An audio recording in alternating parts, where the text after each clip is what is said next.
할렐루야. 하나님께서 우리를 사랑하시고 우리와 함께 하시며 우리를 통해서 하나님의 일들을 이루어갈 수 있도록 날마다 역사하실 줄로 믿습니다. 명절을 맞이해서 하나님 은혜와 축복이 가정가정마다 함께 하시고 하나님 중심으로 살아감으로 하나님께서 주시는 사명 잘 감당할 수 있는 복된 가정들이 다 되시기를 주님의 이름으로 축복합니다. 요한복음은 사복음서 중에서 가장 늦게 기록된 성경입니다.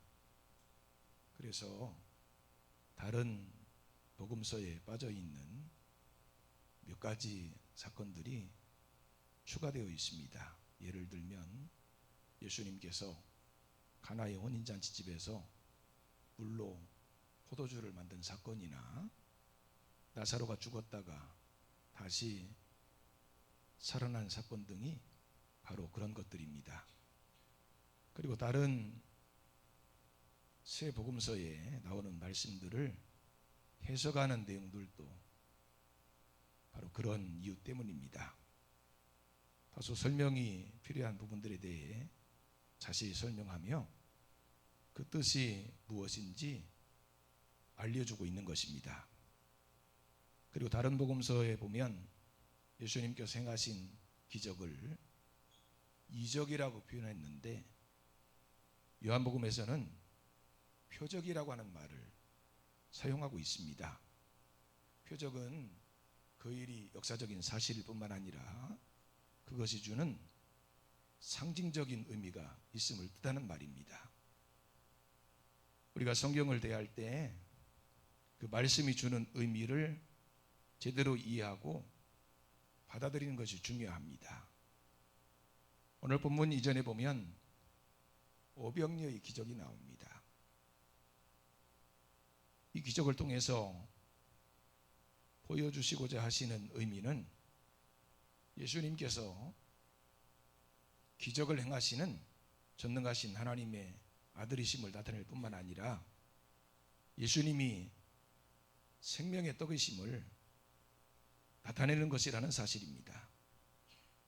기적의 현장에 있었던 사람들은 예수님께서 기적을 행하시는 분이라는 사실은 경험했지만 예수님이 생명의 떡이라고 하는 사실을 깨닫지 못했습니다. 오로지 떡을 먹고 배부른 자리에만 머물러 있었고 떡 문제를 해결하기 위해서 예수님을 임금 삼으려 했던 것입니다. 여러분, 우리는 하나님의 말씀을 문자적으로만 이해하는 데 그치지 말고 영적인 의미를 이해할 수 있는 안목을 달라고 기도해야 될 줄로 믿습니다. 에베소서 1장 17절에서 19절 말씀 보면 사도 바울이 이런 말씀을 했습니다.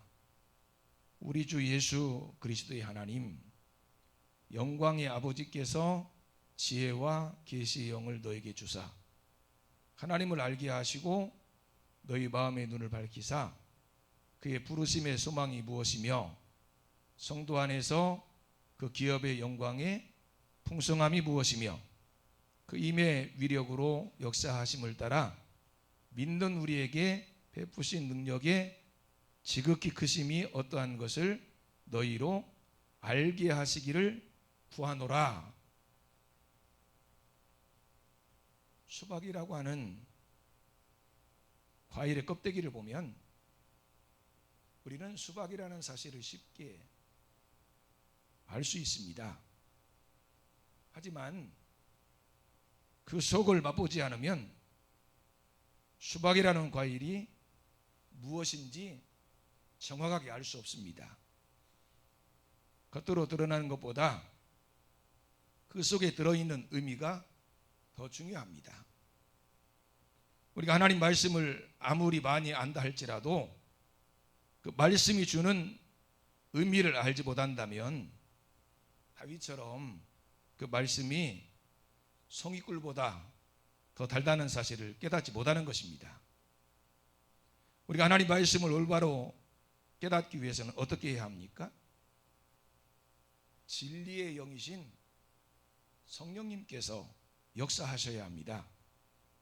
성령의 빛을 비추어 주실 때 하나님의 진리를 올바로 깨달을 수 있는 은혜가 임하는 것입니다. 예수님께서는 오병이어의 기적을 행하시고 그 기적을 체험했던 사람들이 자기를 억지로 붙들어서 임금 삼으려 하는 줄 아시고 다시 혼자 산으로 떠나가셨습니다. 그리고 날이 저물자 제자들도 예수님을 따라가기 위해서 배를 탔던 것입니다. 근데 문제가 생겼습니다. 큰 바람이 불기 시작하고 파도가 일어나서 바다 가운데서 한 발짝도 움직이지 못하고 갇혀버린 것입니다. 제자들은 조금 전까지만 해도 예수님께서 베풀어 주신 오병이어의 기적을 체험한 사람들입니다. 그 누구도 상상할 수 없는 엄청난 기적을 체험한 것입니다. 그런데 얼마 지나지 않아서 바다 가운데 꼼짝하지 못하고 갇혀버리는 신세가 되었습니다. 이런 상황에서 우리 주님께서 제자들에게 바라신 것은 무엇이었을까요? 아마도 오병이어의 기적을 체험한 제자들이라면 그 능력이 주님께서 이 풍랑 가운데서도 지켜주실 것이라는 믿음을 갖기를 바라셨을 거예요. 어떤 믿음의 체험을 했다면 그만큼 믿음이 자라기를 바라시는 것입니다. 그 믿음으로 시험을 무사히 통과하는 것입니다. 그런데 제자들은 그것을 깨닫지 못하고 배 위에서 우왕좌왕하며 두려움에 떨고 있었습니다. 우리는 그런 모습을 바라보면서 아직도 멀었다는 생각을 하게 됩니다. 여러분, 우리가 어떤 풍랑 가운데 있더라도 잊지 말아야 할 것은 믿음으로 기다려야 한다는 것입니다. 우리 주님께서 우리에게 바라시는 것이 바로 그것입니다. 믿음을 가지고 기다리라는 것입니다. 우리가 왜 믿음을 가지고 기다려야 합니까? 기다림을 통해서 우리의 믿음은 더욱 굳건해지고 결국은 승리할 수 있기 때문이에요. 우리는 기다리는 것을 잘 못합니다. 무엇이든지 빨리빨리 해야 합니다. 우물가에 가서 숭늉을 찾습니다. 숭늉은 우물물을 길어서 쌀을 씻고 솥에 씻은 쌀을 넣고 밥을 짓고 난 후에 누른 밥에 또 물을 끓여야 얻을 수 있는 것입니다. 이래는 질서와 차례가 있는 법입니다. 우리의 신앙은 기다림에서 완성되는 것입니다. 궁극적으로 우리가 기다리는 것은 무엇입니까? 예수님의 재림이고 하나님 나라예요. 그날을 기대하고 소망하며 참고 견디고 인내하며 주님의 길을 걸어가는 것이 신앙생활입니다. 예수님께서 십자가를 참으셨을 때 비로소 우리의 구원을 위한 모든 것들을 이루셨다는 사실을 기억하시기 바랍니다. 기다려야 무르익는 것이고 기다려야 깨우침을 얻을 수 있습니다. 말씀에 순종하고 기다리시기 바랍니다. 그러면 약속하신 일들이 이루어질 것입니다. 기도하고 기다리시기 바랍니다. 그러면 좋은 것들로 채우시는 하나님의 은혜를 경험하게 될 것입니다. 여러분은 헬렌 켈러라는 분을 잘 알고 있을 것입니다. 헬렌 켈러는 눈도 보이지 않고 귀도 들리지 않고 말도 잘 하지 못하는 장애를 가지고 있었습니다. 그런 그녀가 박사학위를 2개나 따고 4개의 나라의 국어를 구사할 수 있는 사람이 되었습니다. 어떻게 그렇게 될 수 있었습니까? 그녀에게는 설리반이라고 하는 선생님이 계셨는데 이런 헬렌 켈러를 가르치기 위해서 끊임없이 기다렸다는 것입니다. 설리반 선생님이 헬렌 켈러에게 물이라고 하는 단어 하나를 가르치기 위해서 6년 동안을 기다렸다는 거예요. 기다림은 이처럼 놀라운 기적을 만들어냅니다. 누가복음 15장에 보면 탕자의 비유가 나옵니다. 탕자에 대한 말씀인데 사실은 탕자보다 그 아버지가 더 인상적입니다. 아직 죽을 때도 안 됐는데 아들이 유산을 달라고 그렇게 말한다고 해서 재산을 물려줬어요. 그런데 재산을 물려받은 아들이 아버지를 버리고 이민을 가버렸습니다.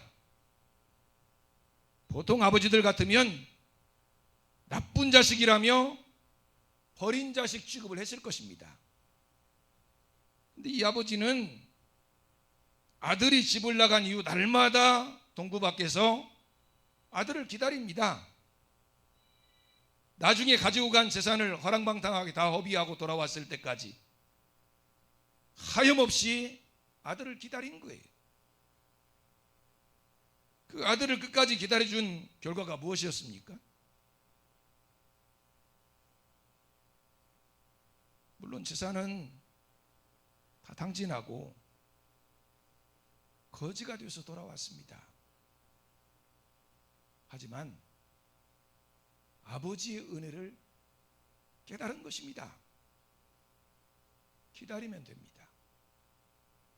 기다리면 돌아옵니다. 하나님 아버지의 사랑이 바로 이런 것입니다. 한없이 기다리십니다. 이사야 30장 18절 말씀 보면 그러나 여호와께서 기다리시나니 이는 너희에게 은혜를 베풀려 하시며 일어나시리니 이는 너희를 긍휼히 여기려 하심이라. 대저 여호와는 정의의 하나님이심이라. 그를 기다리는 자마다 복이 있도다. 하나님께서 은혜 주시기 위해서 기다리십니다. 그런 하나님을 섬기는 우리들에게 필요한 것도 기다림입니다. 기다리면 복을 주신다고 약속하셨습니다. 우리는 본문 말씀에서 풍랑을 만난 제자들에게서 아주 중요한 교훈을 받습니다. 제자들은 포기하지 않고 끝까지 노를 저었습니다. 물론 노를 젓지 않으면 바다에 빠져 죽을까 봐 열심히 노를 저었을 것입니다. 하지만 이 평범한 모습 속에서 우리는 풍랑을 이기는 방법을 발견하게 됩니다. 제자들은 역경의 밤을 헤쳐나가는 것이 두려웠지만 계속해서 노를 저었습니다. 계속 노를 저어야 합니다. 역경 속에서 노를 젓지 않으면 역경에 빠져 죽습니다. 하지만 구원의 손길을 기다리며 최선을 다해서 노를 젓는다면 구원의 손길을 경험하게 될 것입니다. 제자들은 도저히 헤쳐나갈 수 없는 역경을 만났지만 포기하지 않고 계속해서 노를 저었습니다. 그리고 그 모습을 우리 주님께서 보고 계셨던 것입니다. 이 사건을 똑같이 다루고 있는 마가복음 6장 48절에 보면 바람이 거스름으로 제자들이 힘겹게 노젓는 것을 보셨다고 말씀하시고 있습니다. 우리 주님께서는 우리가 큰 바람에 힘겹게 노를 젓는 그 모습을 보고 계십니다. 여러분, 우리가 하나님을 섬기며 하나님 말씀을 따라 믿음으로 살려고 애쓰고 수고하는데 우리의 삶의 광풍이 몰아닥치고 우리를 힘들게 하시는 이유는 무엇입니까? 고개를 잡는데 아무리 그물을 내려도 고기가 잡히지 않습니다. 그럴 때 우리는 어떻게 해야 합니까? 밤이 새도록 그물을 내려야 합니다. 힘겹게 노를 젓는 것입니다. 요셉이 하나님 말씀대로 순종했더니 형들에게 미움을 받고, 하나님 말씀대로 순종했더니 노예로 팔려가고, 하나님 말씀대로 순종했더니 감옥에 들어갔습니다. 그럼에도 불구하고 요셉은 참고 견디며 하나님을 소망하며 나아갔습니다. 힘겹게 노를 저은 것입니다. 모세가 하나님을 위해서 살아보겠다고 나섰더니 살인자가 되고 광야로 쫓겨났습니다. 거기서 40년 동안을 힘겹게 노를 저었습니다. 사도 바울이 복음 전하겠다고 헌신하며 나갔을 때 붙잡혀서 감옥에 들어갔습니다.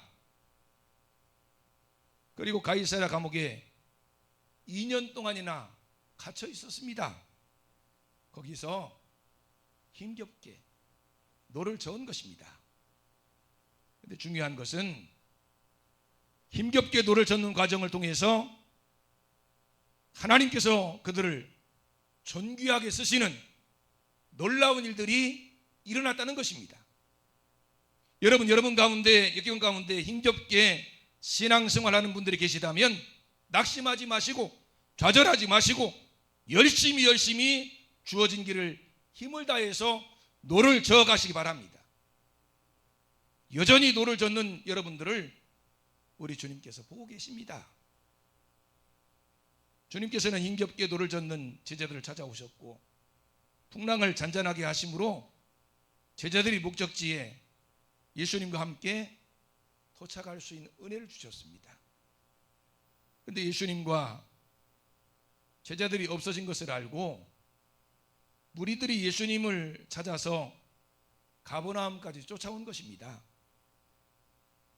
예수님을 찾아온 그들은 예수님에게 많은 것들을 요구했습니다. 그때 예수님께서 뭐라고 말씀하십니까? 26절입니다. 예수께서 대답하여 이르시되 내가 진실로 너희에게 이르노니 너희가 나를 찾는 것은 표적을 본 까닭이 아니요 떡을 먹고 배부른 까닭이로다. 예수님께서는 자신을 따라온 사람들의 속마음을 아셨습니다.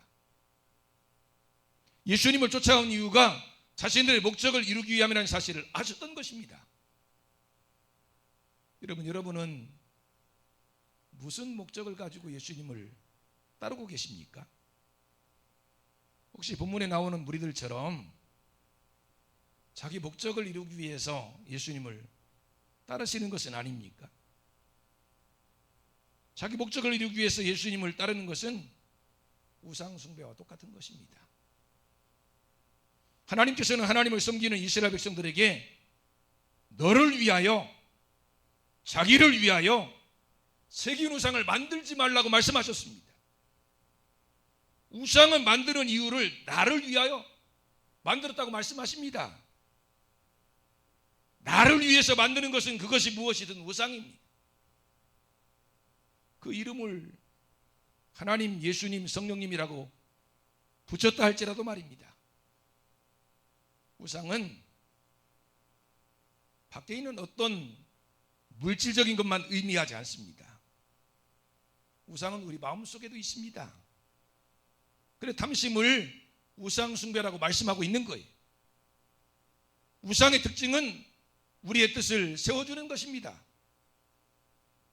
우상이라고 하는 것은 모든 핑계의 산물입니다. 예수님께서는 분명히 말씀하십니다. 너희가 나를 찾는 것은 표적을 본 까닭이 아니요 떡을 먹고 배부른 까닭이로다.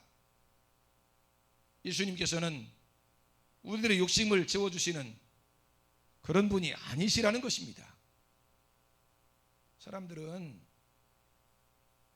교회도 내가 마음에 드는 교회를 골라다닙니다. 교회를 놓고 쇼핑을 하는 것입니다. 여러분, 우리가 교회 다니는 이유는 무엇입니까? 일주일 동안 우리가 살다가 주일 되면 예배당에 오는 이유가 뭐예요? 하나님께 예배하기 위해서입니다. 교회에 와서 무언가 받으려고 오는 게 아니에요. 무언가를 받으려고 오니까 실망이 되고 만족할 수 없는 것입니다. 여러분, 교회는 실상 은혜를 받기 위해서 오는 것이 아닙니다. 하나님께 영광을 돌리기 위해서 오는 것입니다. 하나님께 예배하며 영광을 돌리다 보니 은혜를 하나님이 주시는 것이고 하나님께서 주시는 복이 우리에게 오는 것입니다. 27절입니다. 함께 같이 말씀을 다시 공독하겠습니다. 썩을 양식을 위하여 일하지 말고 영생하도록 있는 양식을 위하여 하라. 이 양식은 인자가 너에게 주리니 인자는 아버지 하나님께서 인치신 자니라. 우리 예수님께서 이렇게 말씀을 하시니까 사람들이 뭐라고 말합니까? 우리가 무엇을 하여야 하나님의 일을 하겠냐고 묻습니다. 젊은 청년 관원이 내가 무엇을 하여야 영생을 얻으리까? 라고 물은 것과 똑같은 말을 지금 하고 있는 거예요. 율법주의입니다. 율법도 그렇고 율법을 지키는 것도 그렇고 절대 나쁜 것이 아닙니다. 주의가 문제입니다. 주님의 말씀 앞에서 저는 주님의 말씀대로 순종할 능력이 없습니다. 인정하고 주님은 하실 수 있으니 도와주시라고 해야지. 마치 자기가 뭐든지 할 수 있는 것처럼 말하는 것은 잘못입니다. 주 예수를 믿으라. 그리하면 너와 내 집이 구원을 얻으리라. 우리가 해야 하는 일은 오직 믿는 것뿐입니다. 믿으면 비로소 구원이 임하는 거예요. 그리고 믿음조차도 우리에게서 나는 것이 아니고 하나님의 선물입니다. 그러므로 모든 것은 하나님에게서 나는 것입니다. 우리는 우리 힘으로 무언가 하겠다고 이를 악무는 사람들이 아닙니다. 성령의 역사 속에서 하나님께 주시는 빛으로 세상을 밝히고 하나님의 뜻을 이루어가는 사람들이 바로 하나님을 믿는 저와 여러분들입니다. 그러므로 항상 하나님의 은혜가 우리에게 임하도록 간구하는 삶을 살아야 하는 것입니다. 우리 하나님께서는 우리에게 주시는 모든 일들을 통해서 하나님이 영적으로 우리에게 주시고자 하시는 모든 뜻을 깨닫기를 원하셔요.